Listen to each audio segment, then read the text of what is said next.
என்னே மாதிரி குடும்பத்திற்கும் நாட்டிற்கும் உழைக்கிற பெண்மணிக்கு இனிய மகளிர் தினம் நல்வாழ்த்துக்கள்.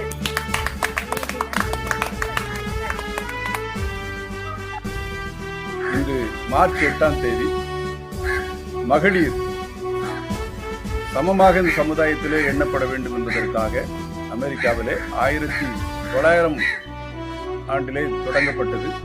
அது போராட்டமாக மாறி 1908வது ஆண்டு மகளிரெல்லாம் போராடி சம உரிமை பெற்று ஓட்டுரிமைக்காக அவர்கள் வெற்றி பெற்றார்கள்.